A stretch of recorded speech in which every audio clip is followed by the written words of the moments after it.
오늘부터는 예수님의 제자인 사도 요한이 쓰신 요한 1서의 말씀을 함께 상고해 보겠습니다.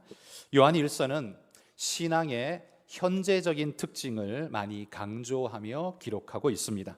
이게 무슨 말인고 하니, 어떻게 그리스도인이 오늘을 살 것인가, 어떻게 살아야 합당한 그리스도인다운 삶인가라는 문제를 짚어주고 있는 글이라는 말이죠.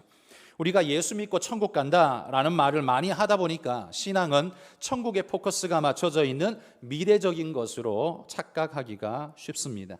그러나 신앙은 미래를 위함만이 아니라 오늘 현재도 위한다는 사실을 잊어버려서는 안 됩니다. 신앙은 미래에만 효력이 있는 것이 아니라 현재에도 강한 능력을 발휘하는 우리의 기준이 된다는 사실 잊어서는 안 된다는 거죠. 그런 의미에서 사도 요한은 굉장히 균형 잡힌 신앙의 메시지를 우리에게 전하고 있습니다. 사도 요한이 쓴 책이 성경에 3개가 있습니다. 하나는 요한복음, 하나는 그 다음에 요한 1, 2, 3서, 이 요한 서신이라고 하고요. 그리고 요한 계시록, 이렇게 3개의 책이 있습니다.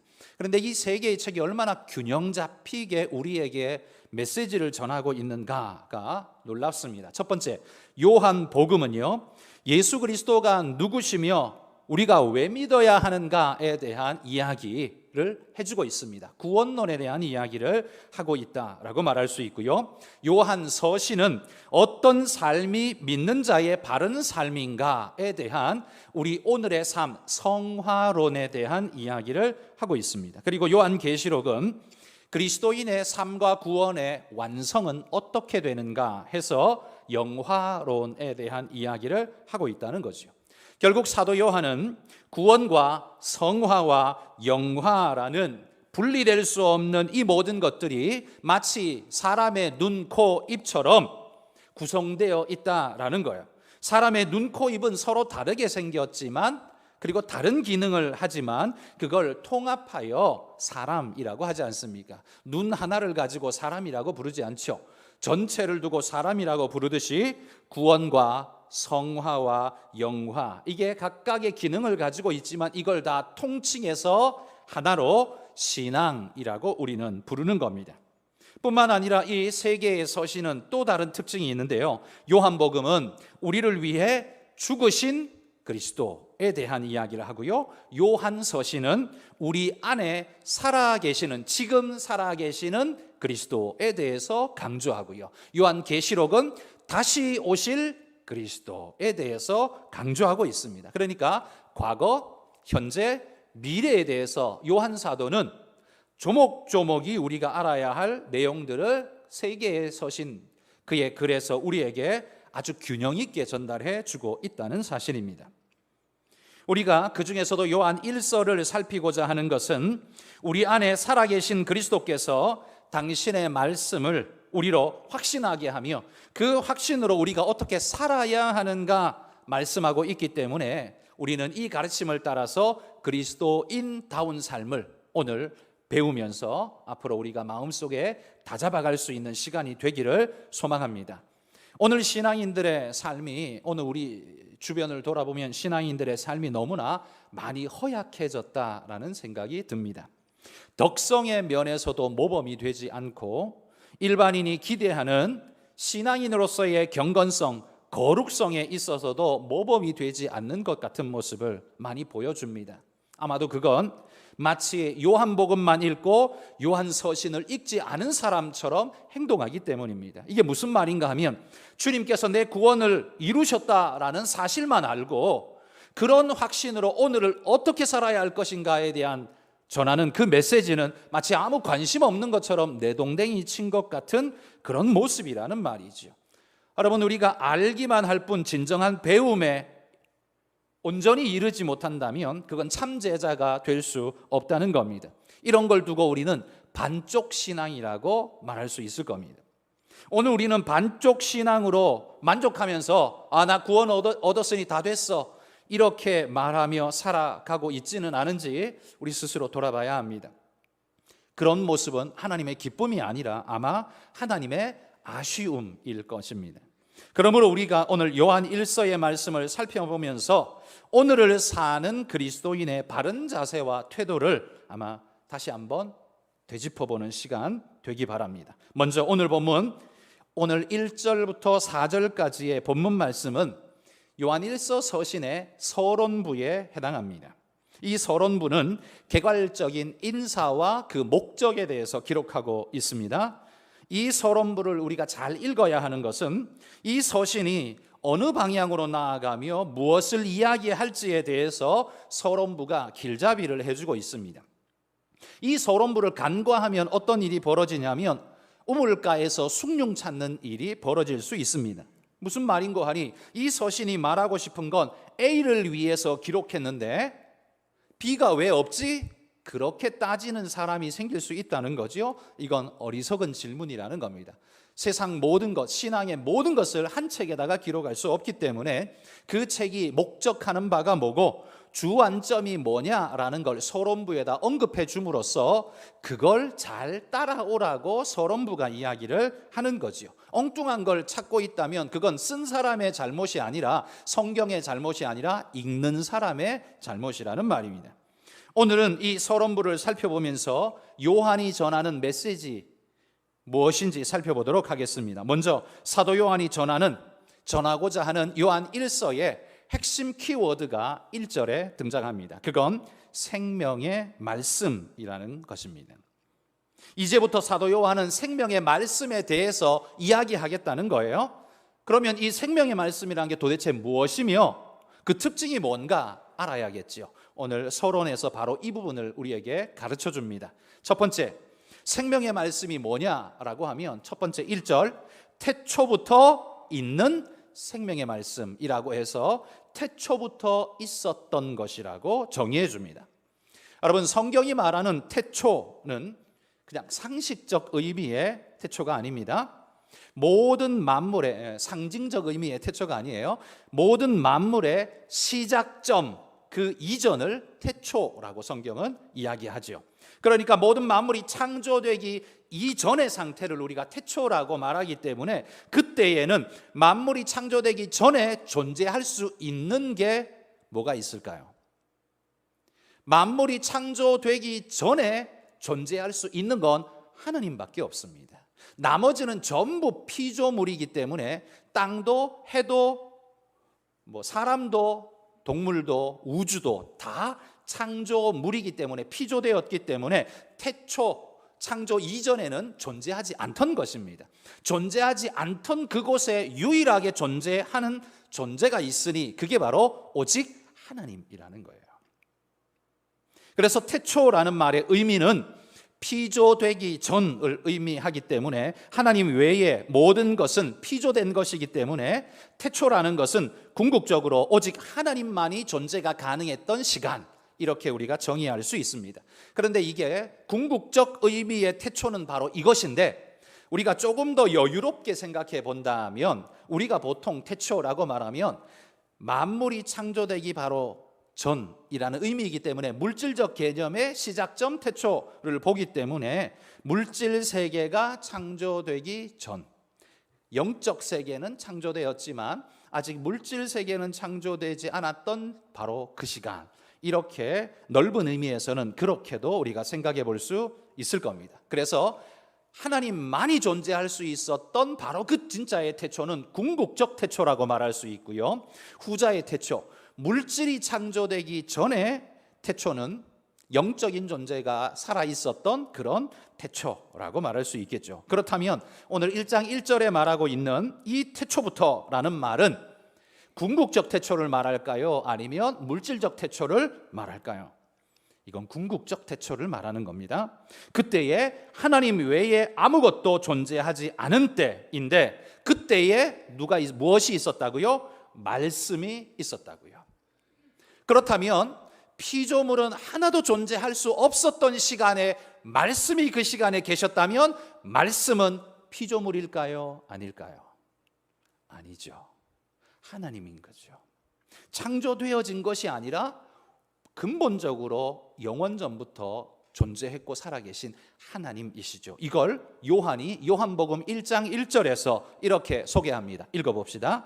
태초에 말씀이 계시니라. 이 말씀이 하나님과 함께 계셨으니 이 말씀은 곧 하나님이시니라. 말씀은 곧 하나님이시니라. 왜? 피조물이 없었던 그 영원의 시간에 존재할 수 있는 건 오직 하나님밖에 없는데 말씀이 그 시간에 존재했었잖아요. 하나님일 수밖에 없다는 거예요. 그런데 그 말씀을 그냥 말씀이라고 하지 왜 생명의 말씀이라고 하실까요? 요한복음 1장 3절에 읽어봅시다. 만물이 그로 말미암아 지은 바 되었으니 지은 것이 하나도 그가 없이는 된 것이 없느니라. 그가 생명의 탄생을 만드신 분이기 때문에 생명의 말씀이라고 부르는 겁니다. 지은 것이 하나도 그가 없이는 된 게 없습니다. 모든 것이 그로 말미암아 창조되었다는 말이죠. 그래서 창세기 1장에 보시면 6일간 창조하시면서 빠짐없이 나오는 말씀이 있습니다. 있으라 하시니 있었고, 이런 패턴이 계속되지 않습니까? 있으라 하시니 있었습니다. 여기서 하시니라는 말은 뭘 했다는 말이에요? 말씀하시니 이 말이에요. 있으라 말씀하시니 그 말씀이 그대로 되었다라는 말이죠. 그러니까 하나님의 뜻과 영원한 창조 계획과 말씀, 이위이신 말씀, 우리 주님의 동역의 역사가 일어날 때에 창조의 열매가 맺혔다는 거죠. 그리고 그 말씀이 만물에 생명을 불어넣어서 살게 하셨으니 그 말씀은 생명의 말씀이다라고 이야기하는 겁니다. 그래서 우리가 말하는 이 주님 생명의 말씀은 출처가 언제부터냐? 영원 태초부터다라고 이야기해줘요. 두 번째, 이 생명의 말씀은 우리가 들은 바요, 눈으로 본 바요, 자세히 보고 우리 손으로 만진 바라, 이렇게 말합니다. 여러분, 듣고 보고 만질 수 있는 것은 물질이라고 하죠. 육적인 것입니다. 태초부터 계신 분이 어떻게 이 글을 쓰고 있는 요한에게 들려질 수 있고 보여질 수 있고 만져질 수 있었을까요?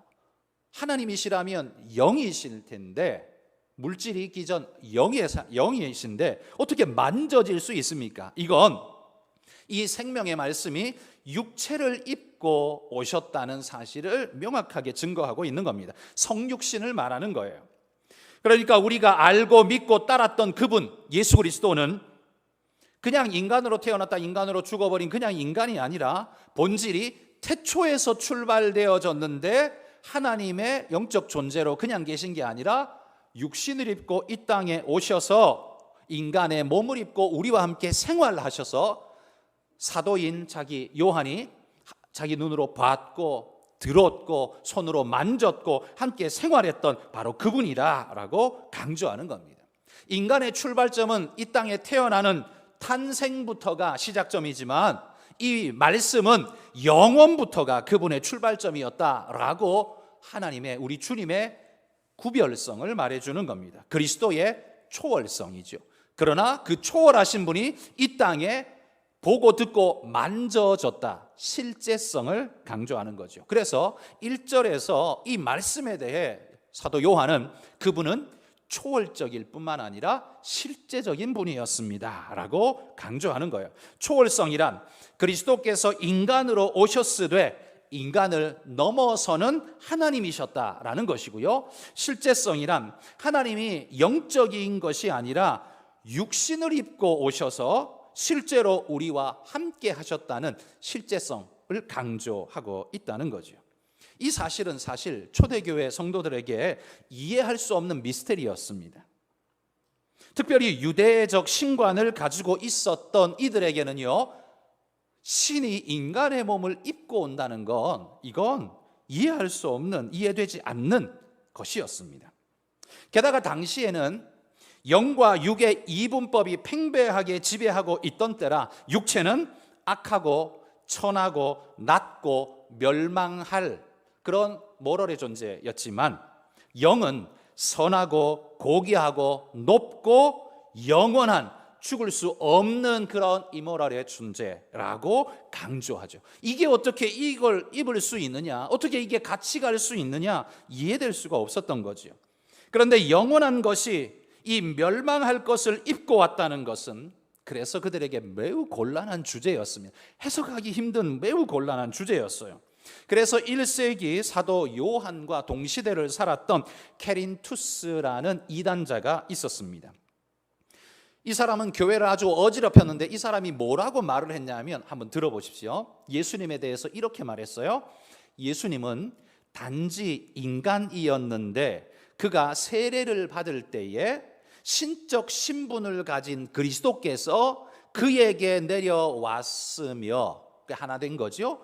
그렇게 살다가 십자가 달리시기 직전에 그리스도는 다시 하늘로 올라가 버리셨고 인간 예수는 그대로 십자가 지고 죽어버렸다, 이렇게 말하는 거예요. 그러면 이 예수는 뭐예요?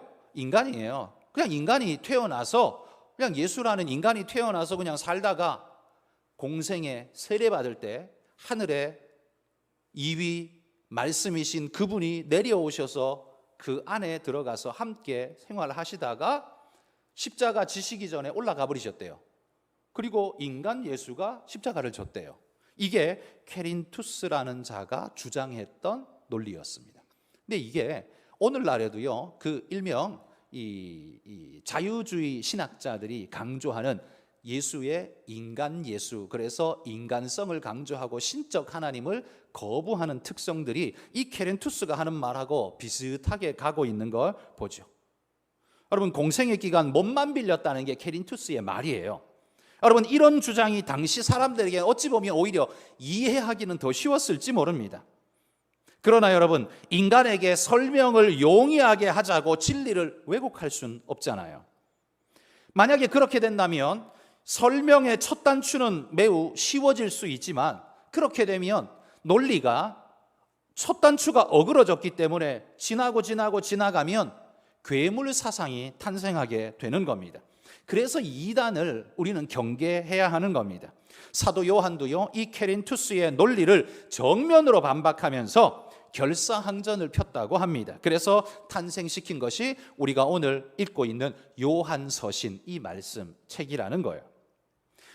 교회 초기 시대에는요, 가현설이라고 말해서 가짜로 나타났다라는 설이 가현설이죠. 진짜가 아니라 그냥 그렇게 보였을 뿐이라는 그런 하나의 가설입니다.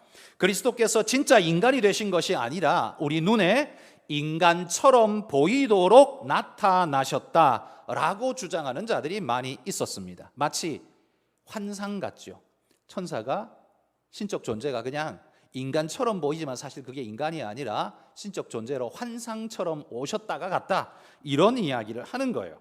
왜 이런 이야기를 할까요? 왜냐하면 아까 말했던 그런 이원론이 육신을 워낙 추하고 더럽고 부패하고 썩을 것으로 정의해버렸기 때문에 고귀하신 그리스도 하나님이 이런 썩을 것, 더러운 것, 이런 멸망할 것을 덧입었다라면 구속된다는 소리인데, 그렇게 얽매이게 되는 건 신성을 파괴하는 일이라고 생각하기 때문에 그렇게 말하고 싶지 않았던 거죠. 그러니 그들은 그리스도의 신성을 훼손하지 않겠다는 뜻에서 그런 주장을 했지만, 그러고 나니까 반대로 그리스도의 인성이 완전히 거부되어지는 결과가 되어지고 말았습니다.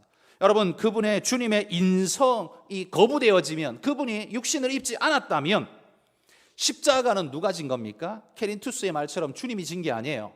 어떤 사람이 진 거예요. 그러면 그 어떤 사람이 진 십자가가 나를 구속할 수 있습니까? 무관하죠. 불가능하지요.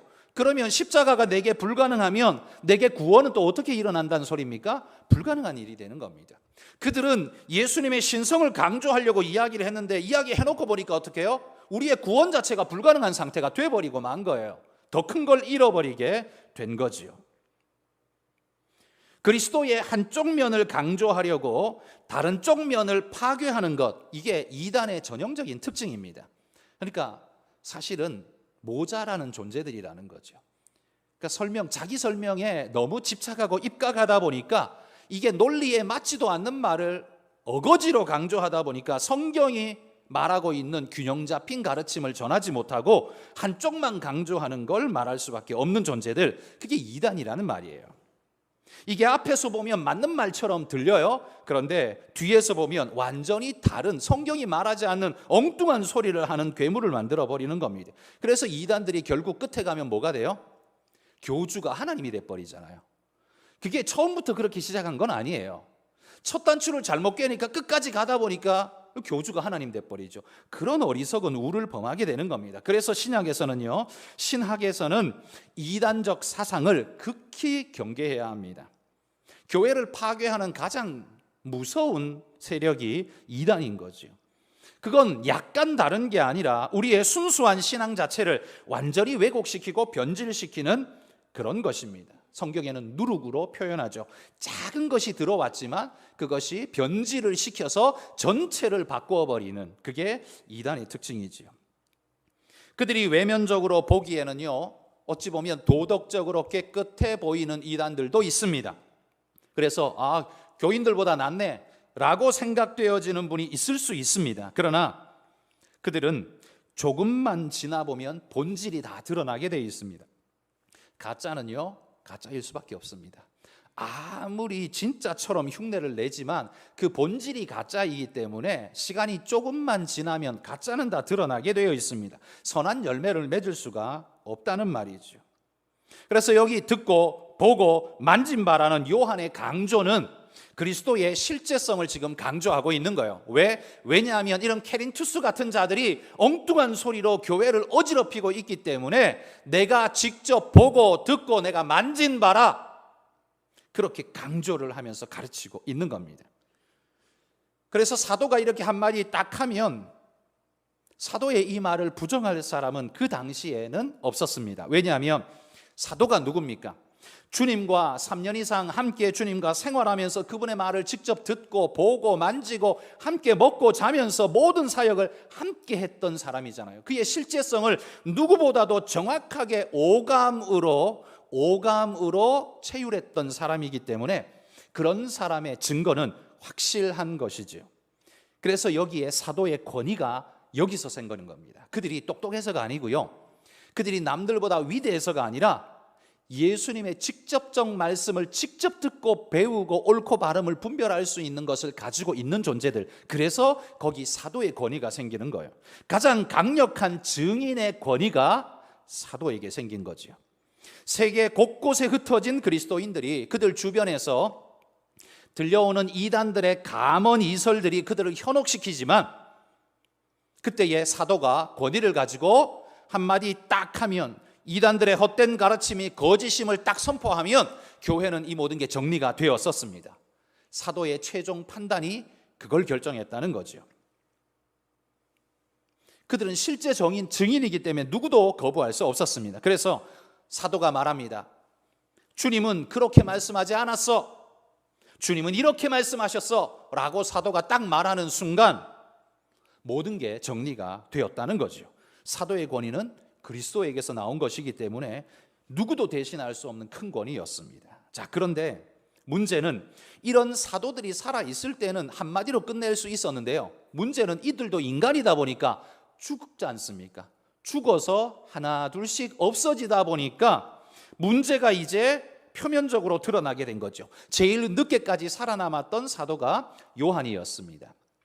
요한이 제일 늦게까지 살아남았는데 문제는 이들 모든 사도가 다 죽고 나면 교회를 공격하는 이단들의 공격을 우리가 무슨 권위로 막지? 이제 이 문제가 생겨나는 거죠.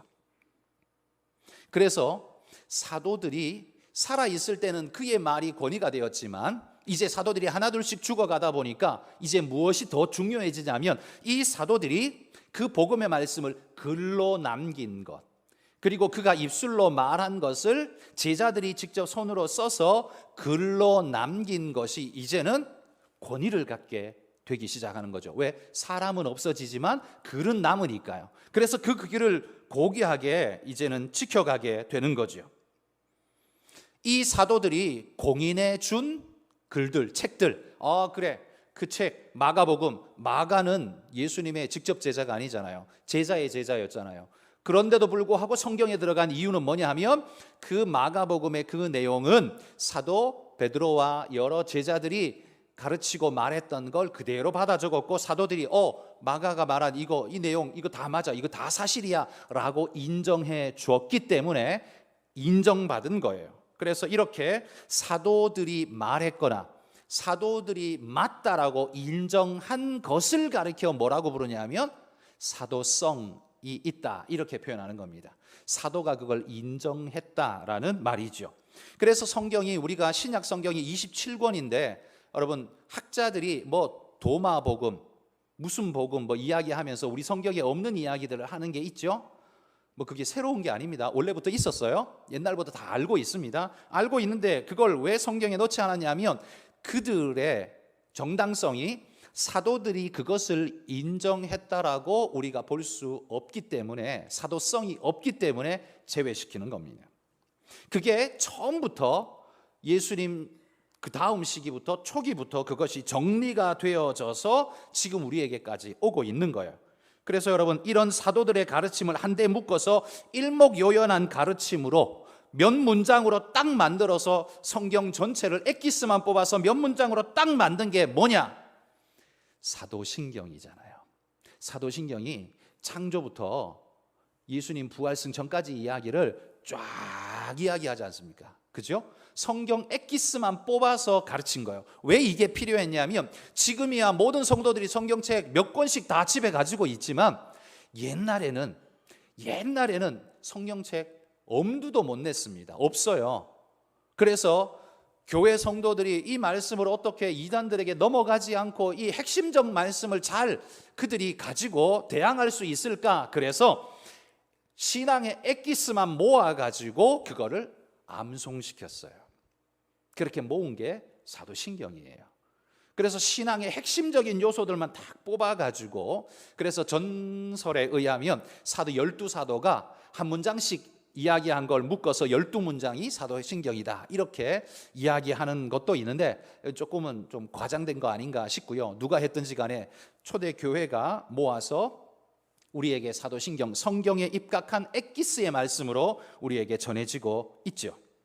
그게 굉장히 중요한 겁니다. 그 당시에는 그것만 암송하고 있으면요, 이단들이 다른 소리 하면 그거는 우리 사도신경에 가르치는 말씀하고 달라, 이렇게 말할 수 있는 힘이 생기는 거죠. 그래서 굉장히 중요한 거예요.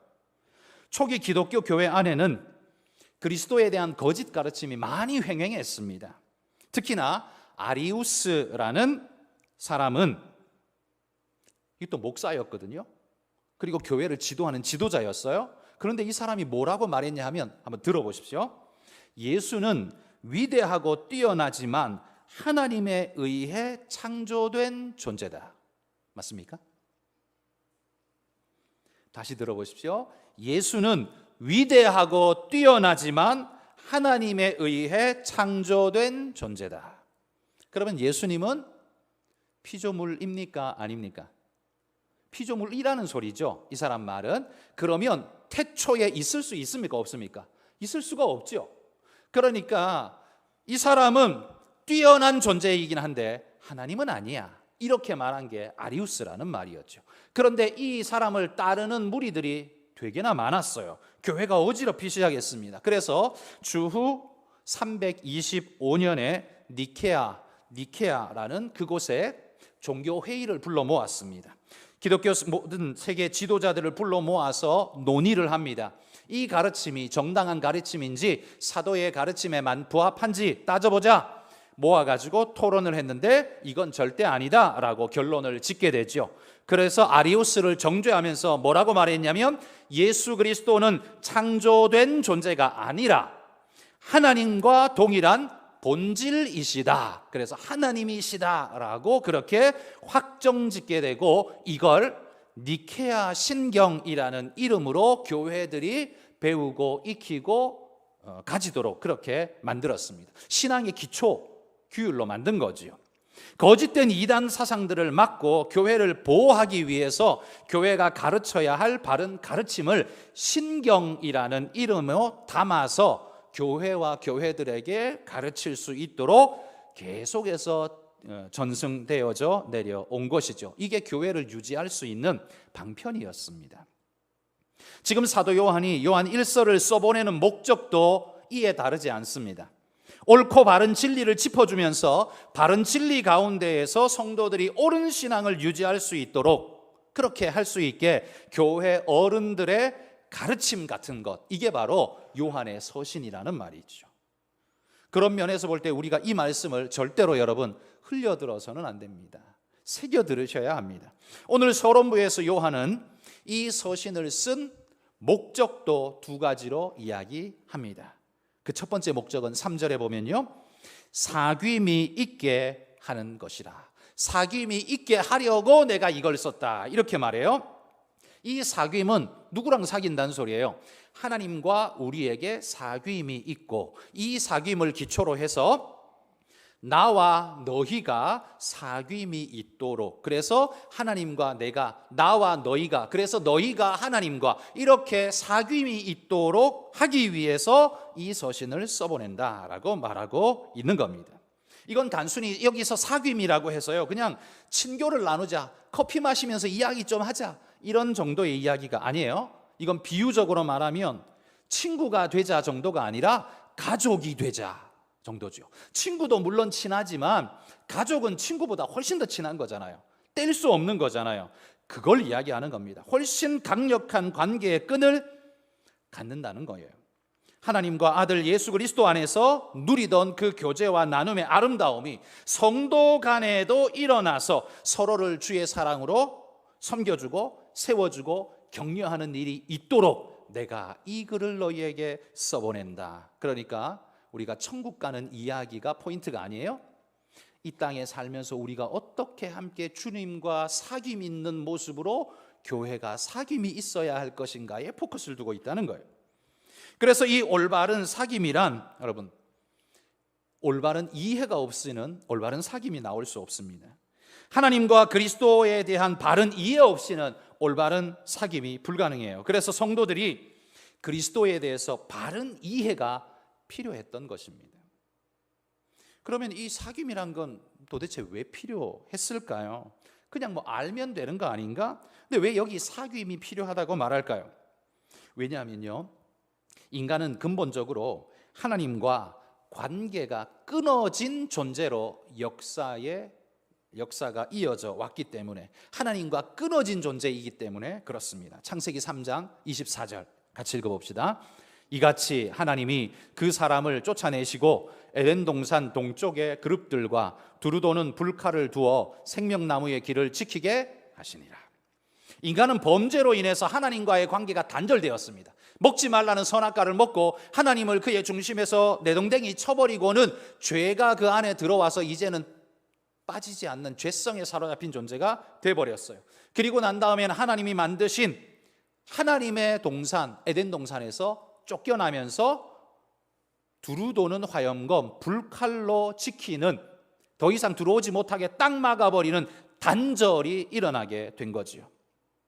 그렇게 쫓겨난 그가, 하나님에게서부터 끊어져 나간 그가 어떻게 해요? 죽음이잖아요.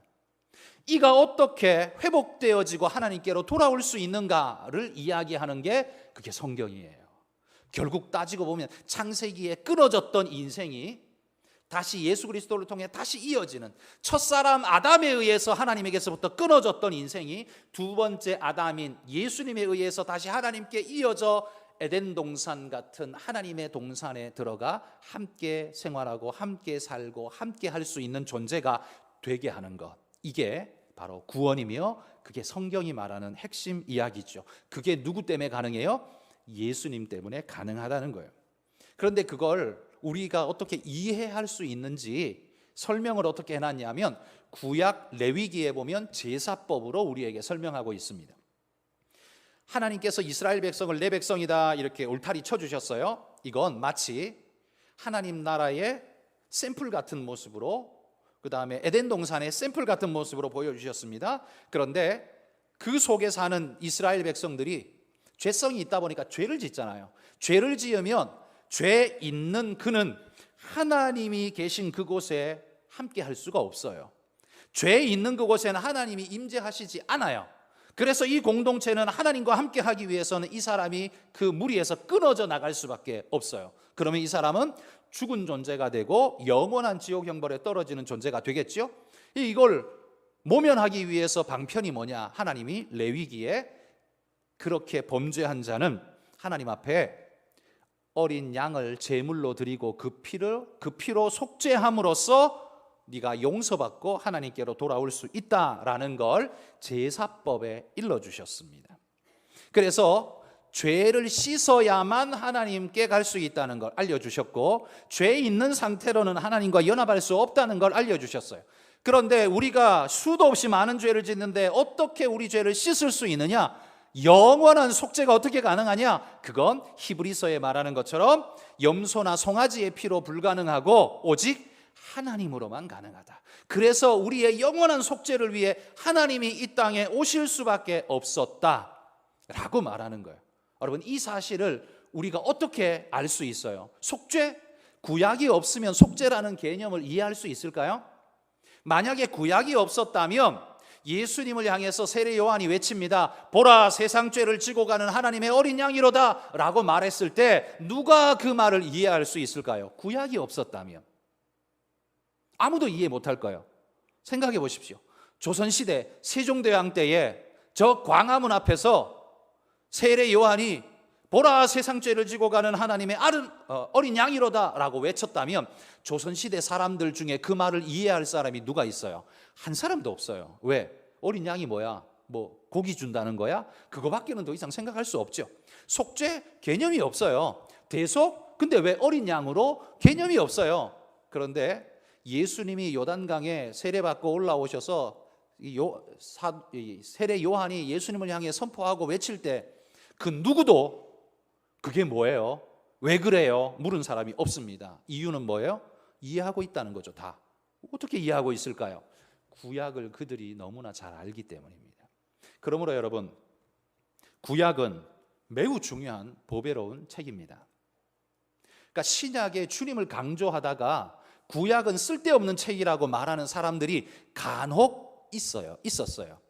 근데 그게 얼마나 멍청한 사람인가를 여러분 아셔야 합니다.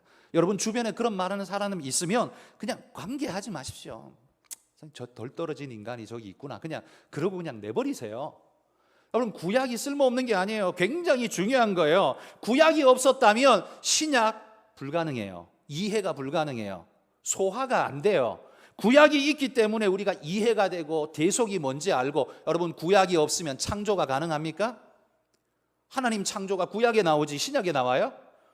어떻게 알아요? 어떻게 믿어요? 구약이 있으니까 우리가 그걸 받고 믿고 따르는 거예요. 구약이 율법으로 대변되다 보니까 우리가 그걸 너무 천시하고 복음을 강조하다 보니까 이 율법을 천시하는데 율법이 천시받을 게 아니에요. 구약이 천시받을 게 아닙니다. 굉장히 중요한 거예요. 절대로 쓸모없는 걸 여기다가 39권이나 붙여놓은 게 아니라는 말이에요. 가장 좋은 설명서가 구약은 신약에 이루실 그리스도의 구속을 가장 설명 잘해준 설명서가 구약이에요. 구약이 있기 때문에 우리가 그리스도의 행적, 그리스도의 사역, 그 목적, 이유를 발견할 수 있게 되는 거예요. 그러면 여러분, 인간관계의 회복이 아까 하나님에게서 끊어져서 나갔다 그랬지 않습니까? 그런 인간관계의 회복이 그러면 언제 제대로 일어날 수 있는가? 친하게 지내면 일어나는가? 그렇지 않습니다. 표면적으로는 친하게 지내면 되지만 근본적으로는 불가능합니다. 인간관계가 끊어진 것은 여러분 물질이나 사건 때문에 벌어진 단순한 사건이 아니라 근본적으로 하나님과의 관계가 끊어졌기 때문에 파생되어진 결과가 인간과 세상의 단절, 사람과 사람의 관계 단절, 거기에서 일어나는 거예요. 영원한 주인이신 하나님과의 관계 단절로 말미암아 뭐가 생겼어요? 선악과 따먹고 아담이 보인 반응을 보십시오. 두려움, 하나님 피했죠. 불안, 초조. 그 다음에 자기 와이프를 뭐 뼈 중에 뼈, 살 중에 살 그러다가 그 다음에 뭐라 그래요? 죄 때문에 그러잖아요. 싹 돌변해 버리지 않습니까? 이 관계의 깨짐이 어디에서 나왔냐? 죄 때문에 생긴 일이라는 거죠. 근본적으로 거기서 출발했다라는 거예요. 그러니까 하나님과의 관계가 깨지고 나니까 인간 안에 불안과 초조와 두려움과 강팍함이 생겨요. 강팍함은 왜 생깁니까? 죄 때문에 생기기도 하지만요, 자기 보호 장치가 그렇게 강한 모습으로 나타나기도 하는 거예요. 왜? 두려우니까. 이 모든 게 다 죄 때문에 생겨난 일이에요. 그래서 사람 간의 관계가요, 나한테 피해 주지 않도록 거리를 적당하게 두고, 피해 주면 강팍하게 밀어버리고, 두려움이 있기 때문에 멀찍이 떨어지고 더 이상 가까이 오지 못하게 막고 하는 일들이 죄 때문에, 인간의 죄성 때문에 생겨나는 거라는 거예요. 그러므로 인간관계의 회복은 하나님과의 관계 회복이 되어야만 진짜 그게 이루어질 수 있다는 거예요. 여러분, 하나님과의 관계가 회복될 때, 그때 우리는 누구든지 용서할 수 있는 마음이 점점 더 생겨나고 넉넉한, 베풀 수 있는 마음이 생깁니다. 여러분, 우리가 경험하지 않습니까? 여러분이 하나님의 은혜를 흠뻑 받아 누렸을 때, 마음이 뜨겁고 기쁘게 차오를 때, 그때 여러분 주변의 사람들에게 소리 지르면서 마구잡이로 하십니까? 아니요. 그때는요, 다 용서해 줄 수 있을 것 같고요, 다 품어줄 수 있을 것 같고, 우리는 그렇게 할 수 있어요. 이게 누가 만든 거예요? 이게 억지로 한 게 아니라 하나님의 은혜가 나를 덮을 때 내 안에서 그런 역사가 일어날 수 있는 겁니다. 그러니까 하나님과의 관계가 회복되고 나니까요, 그 다음에 인간관계가 회복될 수 있는 기초가 마련되는 겁니다. 그래서 진짜 회복되는 사람은 신앙에서부터 출발한다는 사실을 기억해야 합니다. 여러분, 오직 신앙인이 세상을 향해서, 우리 이웃을 향해서 이런 넉넉한 마음과 용서의 마음과 은혜를 베풀지 못하면 그들이 관계의 회복의 필요성을 전혀 못 느끼게 되겠죠. 그러므로 여러분들은 사랑과 은혜를 먼저 베푸는 이들이 되어야 합니다. 그래야 그들이 도대체 이게 어디서 왔는가, 하나님한테 은혜 받으면 저렇게 되는구나, 그걸 갈망하고 사모할 수 있게 됩니다. 그래서 사도 요한이 사귐이 있게 하려고 이거 쓴다 라고 말하는 거예요. 관계의 회복을 이야기해요. 두 번째 목적은요, 4절에 보시면 우리의 기쁨이 충만하게 하려 함이라, 이렇게 말합니다. 우리의 기쁨이, 내 기쁨이 충만하기 위해서 그런 거야. 자기 좋으라고 되게 이기적으로 보인다, 이런 생각이 있을지 모르지만, 이 기쁨은요, 이기적인 그런 기쁨이 아니에요. 요한복음 15장 11절 말씀에 근거를 두고 있습니다. 같이 한번 읽어봅시다. 요한복음 15장 11절. 내가 이것을 너희에게 이름은 내 기쁨이 너희 안에 있어 너희 기쁨을 충만하게 하려는 것이라. 내가 이것을 너희에게 이르는 것은 복음이죠. 주님의 말씀. 이건 내 기쁨이 너희 안에 자리 잡아서 너희 기쁨이 충만하도록 만들기 위해서 내가 이 말을 한다라고 말하는 거예요. 여기서 내가 누구예요? 예수님을 이야기합니다. 주님이 그 말씀을 전하시는 목적은 주님의 기쁨이 우리의 기쁨 되게 하기 위해서라고 말하는 거예요. 다시 말해서 당신의 기쁨을 우리에게 주고 싶다는 거예요. 이게 진짜 행복인 거죠. 그래서 지금 사도 요한은 너희가 내 기쁨이 되기를 원한다라고 말해요. 이 기쁨은 너희가 나한테 잘해 그렇게 말하는 게 아니라, 부모가 자식 잘 되는 거 보면 그게 기쁨이잖아요. 자식이 행복한 거 보면 그게 기쁨이잖아요. 나한테 뭘 줘서 기쁨이 아니라 자식이 행복하고 기쁘고 바른 길에 잘 나가면 그게 부모가 기쁨인 거죠. 그런 기쁨을 지금 이야기하는 겁니다. 사도 요한은 아버지 같은 마음으로 교회의 많은 성도들이 주님과 기쁨의 아름다운 관계를 누리면서 그 관계 속에서 성도들과도 아름다운 관계를 누리며 함께 아름답게 살아가는 모습을 보면 내가 너무너무 기쁘겠다라고 말하는 거예요. 주님의 기쁨을 공유하는 존재가 되고 그 기쁨을 바르게 행하는 자가 될 때 나는 너무나 기쁠 거야, 지금 이 말을 하고 있다는 겁니다. 이건 이기적인 기쁨이 아니잖아요. 이거야말로 이타적인 기쁨이고, 이건 하나님의 아가페적인 기쁨입니다. 적그리스도의 이단적 가르침이 횡행하는 그때에 교회의 성도들이 이 거짓 이단들에 휩쓸리지 않고 참된 진리의 말씀으로 서로 교제하며 사귐이 일어날 때 나는 정말 기쁠 것이야, 지금 이 말을 하고 있는 겁니다. 이단들의 거짓말에 현혹되지 않고 진리를 굳게 지켜나간다면 그게 내 기쁨이야. 여러분, 이 서신의 첫 번째 목적이 사귐이 있게 하는 거라 했습니다. 이 사귐, 이거 헬라어로 하면 코이노니아입니다. 이 코이노니아의 뜻은 공유하다, 사귀다 이런 뜻이에요. 그러니까 사귐의 기본 요소가 뭐냐 하면 함께 나누고 공유하는 겁니다. 사랑도 공유하고 기쁨도 공유하고 뭐 물질도 같이 공유할 수 있으면 더 좋고 하는 그런 공유가 일어날 때 사귐이 일어나요. 딱 끊고 너는 거기서 말해, 난 여기서 말할게. 이건 사귐이 아니죠. 이건 코이노니아가 아니에요. 코이노니아는 나에게서 너에게로, 너에게서 나에게로 흐르는 공유가 진짜 있을 때, 은혜의 공유가 있을 때, 그때 진짜 일어나는 겁니다. 그래서 그리스도 안에서의 사귐은 그리스도의 기쁨을 공유하며 이걸 기반으로 성도 간에 서로 사귐이 있는 것, 이게 바로 지금 요한이 이야기하는 사귐이라는 말이에요.